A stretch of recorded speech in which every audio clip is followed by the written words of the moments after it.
Hello, my name is Henrik Nordsyd. I have written a book about engineering in Bronze Age Scandinavia, and in this video I will share some parts from that book.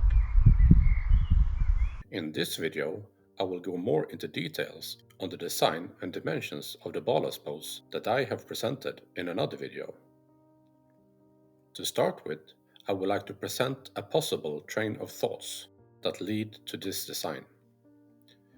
The dugout canoe have existed for a long time, and some have been found, but a canoe does not work well on the oceans with waves and where you are far from land.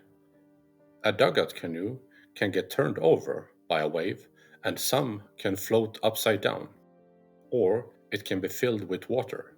This means it does not work as a boat anymore. Removing the water will take time, and if the second wave tips you over again, it will set you back to zero. This will not be a problem if the boat does not rely on hollowed out sections for its buoyancy. A wooden log does not fill with water if it is turned over. It relies on the low density of the dry wood, and the air is trapped in small voids in the wood, and they cannot easily be filled with water. This is a good starting point. The problem with a log is that if it goes straight into a wave, it's more likely that the wave partially will flow over the log than the log going over the wave.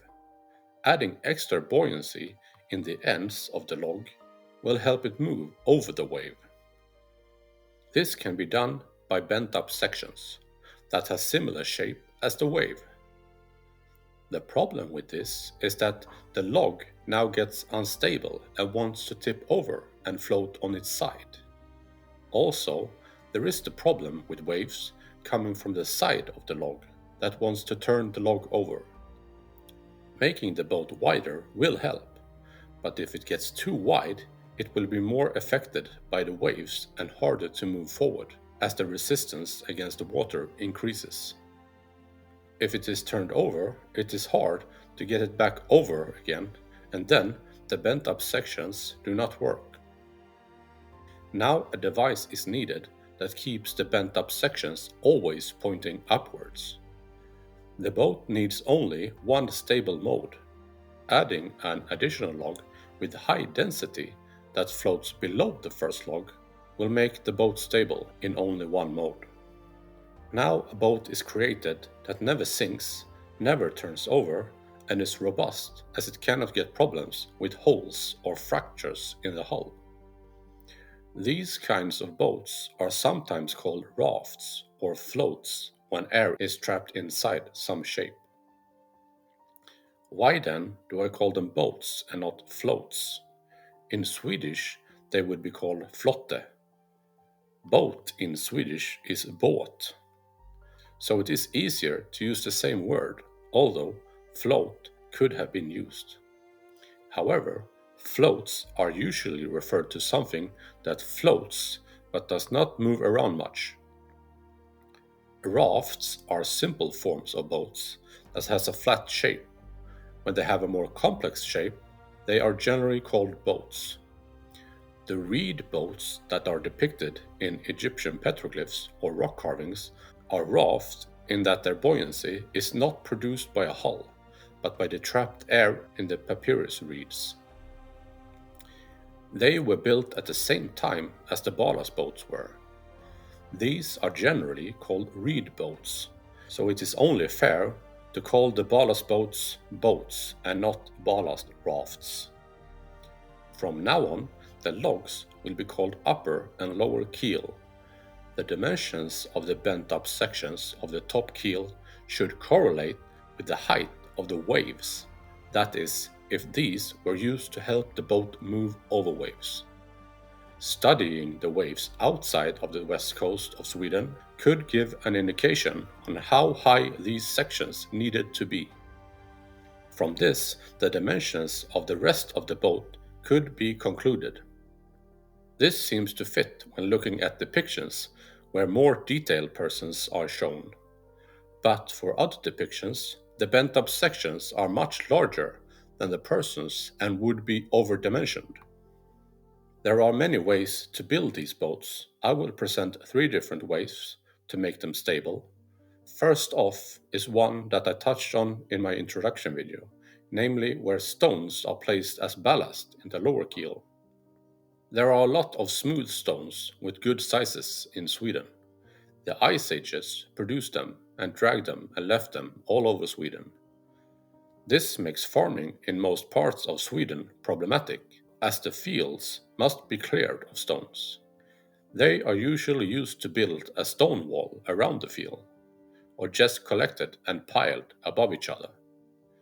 Adding stones to counteract wood with low density means that holes had to be made in the lower keel, and this makes it weaker. Adding enough stones so that the lower keel has negative buoyancy means that the overall buoyancy of the boat is on the lower side. But one good thing with adding stones would be that if they were removed, the boat would tip over and make it easier to carry it up onto the shore. Another possibility is to use wood that has higher density than water. Bogwood is created as it has been submerged underwater. Waterlogged is when a boat with a hull takes in so much water that it sinks. The logged is said to come from that boats used to be called logs. Wooden logs that are saturated with water would also sink and thus would be waterlogged. This is because the wood fiber has a density that is 50% higher than water. Today, we never use wood that isn't dried out, but it could be possible that the lower keel used wood that had not dried out and was kept wet as it was submerged. This means that the lower keel did not have to be from a specific tree species with high density. The third option is to use wood that has lower density than water and floats in water, and then optimize the dimensions of the boat. Most boats use the width of the boat to make them stable. Making the top keel wider will make the boat stable in only one way. It is very likely that this was used because of ergonomics, but as a side effect made the boat stable, even with a lower keel that had density lower than water. When you look at the rock carvings with detailed persons and cross-check the dimensions of the boat with real dimensions of persons, you can see that the width of the top keel is too narrow for the width of the persons. To make it more comfortable for the persons, adding 1 or 2 logs would make more sense. With 3 logs side by side, it would be possible to lock your knees in between the logs. Making it wider than this would increase the length of the paddle, but also reduce the seaworthiness of the boat. Understanding why slightly widening the upper keel also makes the boat stable in only one way is not trivial. In this picture, the boat has been broken down into the lower and upper keel. The lower keel has a density just lower than water. This means it floats deep in the water.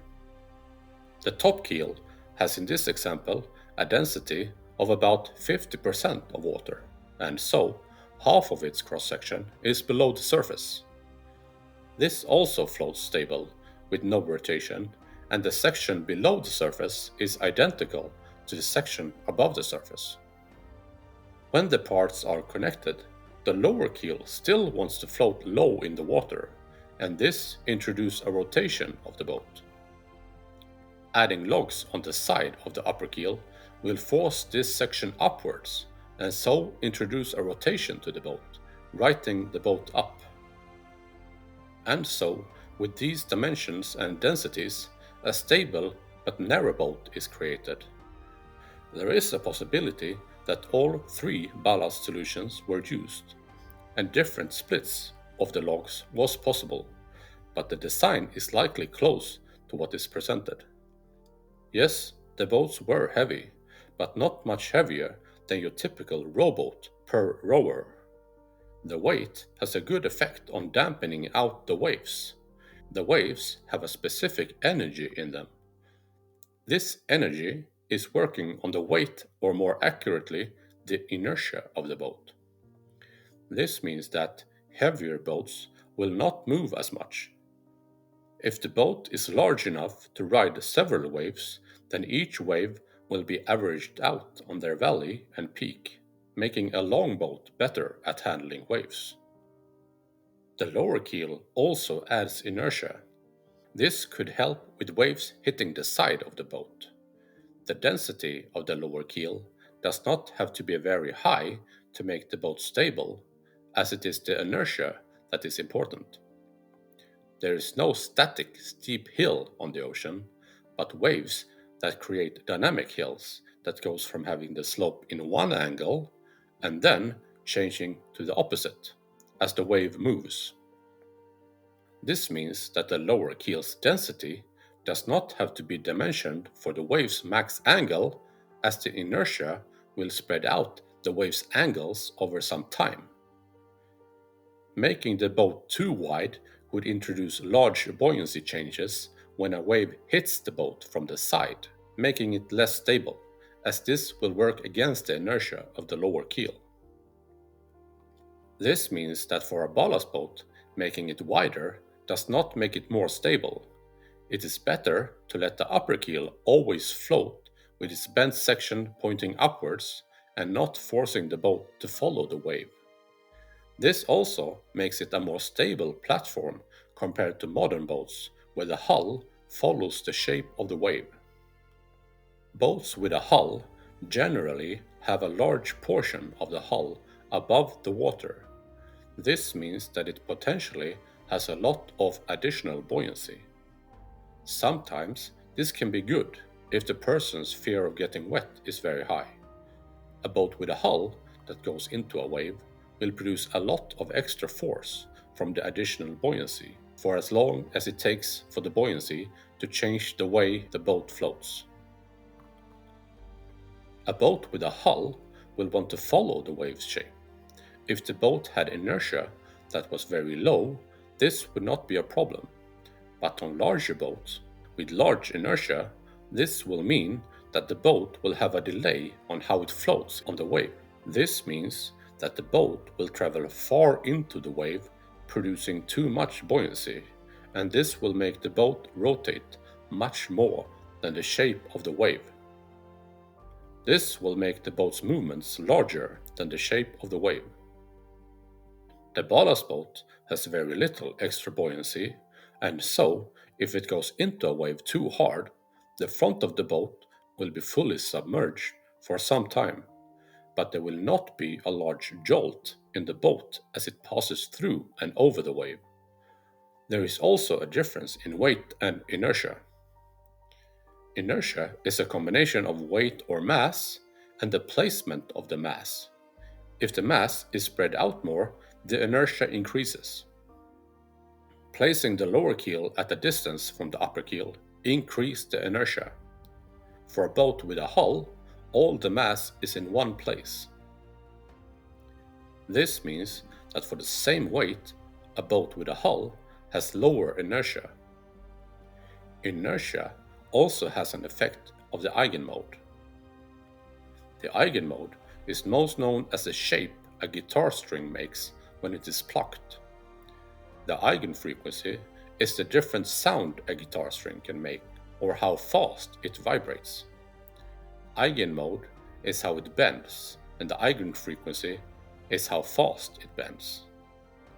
Boats affected by waves also has Eigen modes and Eigen frequencies. The waves excite the boat's Eigen frequency. This means that even though waves do not have a perfect wave shape, and there is some difference between all the waves will excite the boat's Eigen frequency, and so the boat will want to rotate at a specific pace or frequency. For the same waves, different boats with different inertias will rotate at different pace, as can be seen for these two boats. Larger inertia will give slower pace. If you have seen my video on the Hornkikare and thought that waves on the sea are not perfect sine waves, then this is the explanation why the Hornkikare works, even with waves that is not perfect. This shows that the design of the ballast boat means that it does not follow the waves coming in from the side or the front as much as a boat with a hull. This makes it a more stable platform compared to modern boats. In the video about the witches and the Galdrakoner, I explored how the Nordic culture has many stories about women that seems to be connected to the forest. They tend to the forest and the trees. There is a depiction that seems to show women trimming away the smaller branches along the tree trunk so they get a tree without knots. A theory of mine is that these women tended to the trees that was specifically grown along the shoreline, and they were specific trees that would be used when building the ballast boats. The most prominent feature of the ballast boats is the bent up sections in the front and aft of the lower and upper keel. Trees usually grow straight up with branches reaching out at all the sides. But for these boats, a straight tree trunk is not what is needed. Using different smaller pieces of the trunk and putting them together to form a keel with bent up sections is possible. It would have been similar to what is done on other succeeding boats. But doing it this way will add a joint in the worst place. The largest forces that the boat will be subjected to is from when the bent up sections on the top keel goes into a wave, and for the bent up section of the lower keel it is when it runs aground or is pulled up on shore. These forces will create a twisting load around the joint that could damage the joint over time. Using trees with a natural bend to them would remove this joint and make the boat stronger. The theory is that these people that live next to the sea observed how trees were naturally bent from the winds or from the trees trying to reach out from the edge of the forest to get more sunlight. Maybe they started building boats by finding a tree with a natural bend and then using that. But as more boats were built, it is possible that the Galdrakoner learned how to shape trees into the shape that was needed for the keels. The Native Americans bent trees to guide them along a trail called trail trees. Bonsai is the art of shaping trees. So there are other cultures that has shaped trees to make them into what they wanted. Most depictions of the boats on the rock carvings show bent up sections that is not made of straight lines, but instead are slightly curved and has a smooth transition to the straight sections of the keels. Looking at later rune writing, it is easier to carve straight lines instead of curved shapes. This points to that the curved shapes were intentional. One keel could be made of one tree that was bent just above ground and then further up, just below the crown of the tree. Or one keel was made of two trees, where the bend is in only one place and then the two logs were joined in the middle of the keel. This is a better placement for a joint. Speculating in what kind of wood species was used for these boats is precarious, but the depiction of the Galdrakoner looks like they cut away branches of some sort of conifer where the individual pine needles are not drawn. Pine trees are very prevalent in Sweden and along the coastline. When the pine grows along the coastline, they usually form trees that are not straight but bent in different ways. Sometimes they are called kryptallar in Swedish, or crawling pines. Another common conifer tree in Sweden is the spruce tree, but it usually does not grow along the coastline, but instead further inland in large forests. Pine has usually low density and would work well for the top keel. With pine tree, the density of the summer wood is higher, and in the south of Sweden, the density is generally higher. This means that the dry density of the pine can differ, but it is still a very low to low density wood. For the lower keel, higher density is needed. Pine and spruce trees are the two wood types most commonly grown and used by the forest industry in Sweden today. Most people know of the spruce as the Christmas tree. Both pine and spruce are evergreen coniferous trees. Conifer trees relate to that they have pine cones. In Sweden, we call them bagträd. This relates to that they are evergreen and that they don't have large leaves, but pine needles instead. These needle-like leaves grows in bundles on shoots that branches out in different patterns. These bundles of shoots are what I think is depicted by the galdrakoner. The depiction seems to show the galdrakoner removing branches of a conifer tree. There are rock carvings of what looks like spruce trees, and the spruce tree grows branches all along its tree trunk, in a similar way as could be depicted on the rock carving. However, pine trees also can have shoots along its tree trunk. Pine trees often grow along the shorelines. When they do, they can bend into strange shapes, but they can also grow to be very straight. The forest industry use conifer trees today, so there are several indications that they use conifer trees when building their boats. It is a very common wood species in Sweden and Norway, and there are a lot of rock carvings of boats, so it is likely that they were almost mass-produced. And because of this, it is more likely they used a common wood species. As the conifer trees have low density, they would work well for the top keel, but not as good for the lower keel. This means that it is possible that other tree types were used for the lower keel. Most likely would be to use oak. It has a high enough density and is frequently used in later type of boats. The Viking boat Osebergsskeppet was mostly made of oak wood, but the mast and oars and some other parts were made of pine wood. Pine tree can grow into bent trees, but also grow with very straight tree trunks. Combining this with its lower density meant that it is a better choice for the mast and oars. Pine tree can be seen close to the sea, and so can oak trees. And oak trees can also be seen with shapes that are very bent, possibly even more so than the pine trees when they grow large in a forest. The Celtic Druids worshipped oak trees. It is possible to dimension a well-functioning ballast boat with the density of pine wood for the upper keel and oak wood for the lower keel and the connection stays. And so, the marriage of the pine tree and oak tree seems like a good fit. Yggdrasil is said to be an ash tree, or some think it is a yew tree. Yew tree is an evergreen tree, so it could be a yew tree depicted by the galdrakoner. But yew tree is probably not suitable for a keel for a ballast boat. What about ash tree then? Ash trees generally do not grow close to the sea and require better soil than what pine and oak needs.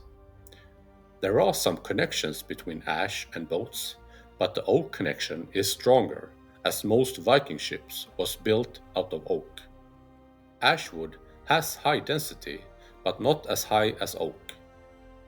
The discussion of what tree types was used for these boats can probably go on forever. The same is probably true for the construction and ballast method for the boats. I invite you to discuss it in the comments section below. I hope you enjoyed this video, and please watch my other videos as well. If you want more details, please buy my book. Thank you for watching, and bye.